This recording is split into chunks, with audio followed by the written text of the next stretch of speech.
Il y a encore 53% de Français qui pensent que oui, la politique peut changer les choses, et 30% considèrent qu'elle peut changer et améliorer les choses en profondeur. C'est quand même la première bonne nouvelle que l'on peut recueillir en ouverture de cette journée, c'est que oui, la politique a encore un rôle majeur à jouer aux yeux des Français dans la société française. Aujourd'hui, quand on regarde chaque catégorie ou chaque Français, il a le sentiment d'être mal aimé de la République, de ne pas être bien dans la République. Et donc nous, responsables politiques, on a une responsabilité particulière, d'abord d'être transparent, et ensuite c'est l'exemplarité sur le comportement politique. Et pour cela, nous devons, nous, collectivement, veiller à ce que dans nos actions, on puisse prendre des décisions qui conduisent à retisser ce lien de confiance. L'exemple de la loi sur le mariage, par exemple, pourquoi je l'ai soutenu? C'est typiquement l'exemple d'une loi qui nous permet de retisser du lien de confiance entre les politiques et les citoyens et de rapprocher le rêve français de la réalité. Parce que c'est une avancée en matière de liberté, c'est donner la liberté aux gens de pouvoir d'avoir accès au même type de droits que les autres, c'est de l'égalité et c'est de la fraternité. François Hollande fait campagne sur le rêve français, c'est son expression. 11 mois plus tard, on tombe sur l'affaire Cahuzac.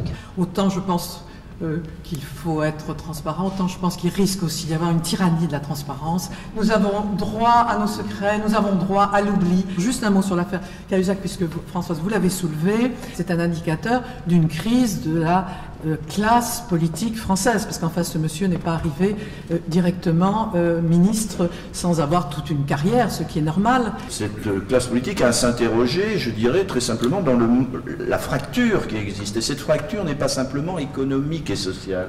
J'insiste là-dessus, elle est culturelle. Dans le gouvernement. Eh bien, très concrètement, il y a un geste à faire, moi je ne sais pas lequel, soit un remaniement gouvernemental, mais quand on a choisi... Vous voulez dire, il faut un geste fort montrant qu'on a pris les mesures de oui. On ne peut pas, malheureusement, ne pas prendre un certain nombre de dispositions pour que les Français aient le sentiment que les politiques ont compris et changent de comportement. On peut regretter dans l'absolu le désir de transparence de nos compatriotes. Mais c'est une évolution de la société. On parlait des jeunes générations tout à l'heure. Les jeunes générations mettent beaucoup de choses, ils sont beaucoup plus transparents que nous l'étions dans le passé. Deuxièmement, les Français pensent que les politiques leur cachent plein de choses sur ce qu'ils sont, sur ce qu'ils font. Donc nous devons absolument mettre en place tous les dispositifs qui permettent davantage de transparence. C'est-à-dire réserve parlementaire, ouverture des données publiques sur ce que l'on fait en tant que politique, les résultats de nos politiques. C'est fondamental, c'est fondamental. Je suis un Européen fervent, fédéraliste, je pense qu'on ne s'en sortira pas sans l'Europe, mais il y a quand même quelque chose de paradoxal à exiger un référendum sur la morale et la démocratie, alors que la grande partie de la vie de nos concitoyens sont prises par des décisions au niveau européen pour lesquelles on leur interdit d'exprimer tout avis. Merci infiniment. Quel est le cadre de ce collectif? S'agit-il d'un rêve national ou s'agit-il d'un rêve européen? Sommes-nous en mesure de réencastrer ce collectif dans un collectif plus vaste, post-national, qui resterait démocratique, sinon tout ceci nous déshonorerait et nous révolterait à juste titre? En sommes-nous capables aujourd'hui? Et si nous le pouvons, avec quelle puissance publique? Merci beaucoup, Dominique. La République doit être exemplaire. Je pense à toutes les réformes en cours et à renforcer pour prévenir les conflits d'intérêts, renforcer encore et toujours l'indépendance de la justice. Je pense enfin à toutes ces décisions que nous avons commencé à prendre à l'Assemblée nationale et adopter à l'unanimité pour plus de transparence sur la réserve parlementaire, sur la Cour des comptes qui va vérifier nos dépenses, sur les efforts budgétaires qui ont été réclamés. Et voici venu le moment du Grand Prix des députés. Il a été décerné à Jean-Jacques Augier et Renaud de Spins pour l'ouvrage Dictionnaire impertinent de la Chine. Dans son impertinence, justement, il est pertinent. Avoir choisi cet ouvrage est, je crois, un beau symbole, celui d'une France ouverte sur le monde, attentive et sensible aux évolutions de ses voisins, pour éviter les erreurs et s'inspirer de réussite. On s'est souvent focalisé ces dernières années sur le miracle économique chinois et on avait un petit peu laissé de côté parfois l'angle politique puisqu'on avait l'impression que pas grand-chose ne bougeait depuis la répression des mouvements de 89. Et comme la censure existe, l'expression publique chinoise est souvent plus fine, plus intelligente, plus percutante que ce qu'on trouve en général sur le web 2.0 français.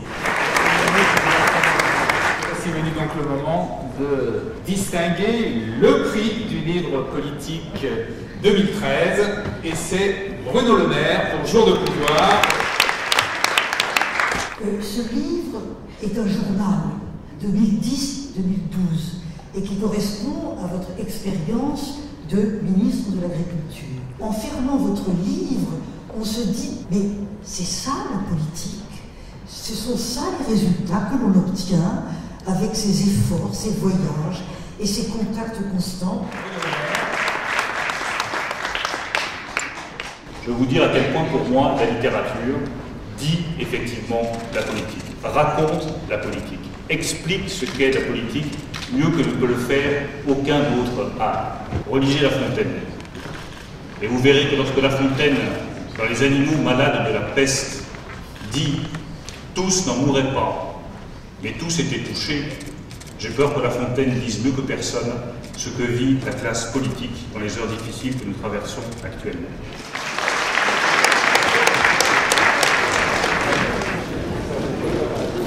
L'Assemblée nationale française est la seule à ouvrir ses portes, à permettre cette rencontre directe. Là, toutes les barrières sont abolies, chacun peut parler directement avec un ministre, un ancien ministre, avec le président de l'Assemblée nationale, avec les chercheurs, avec les journalistes. On peut les avoir lus dans la presse, on peut les avoir vus à la télévision, mais le contact physique direct est toujours supérieur à tout ce qui est médiatisé par les journaux ou par la télévision. C'est une façon aussi de mettre en lumière la politique sous son aspect, je dirais, le plus complet possible.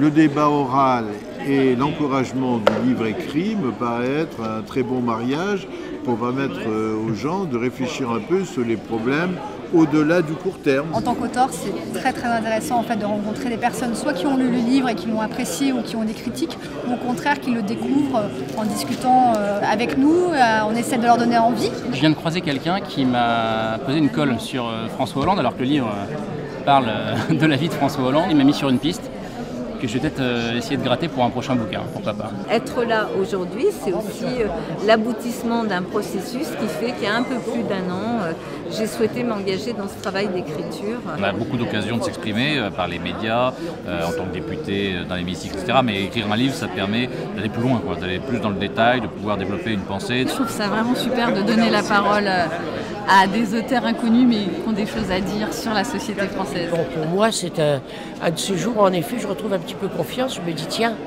ce qui est d'ailleurs vérifié dans tous les sondages, si les Français sont un peu écœurés par les politiques, ils restent toujours extrêmement intéressés par la politique.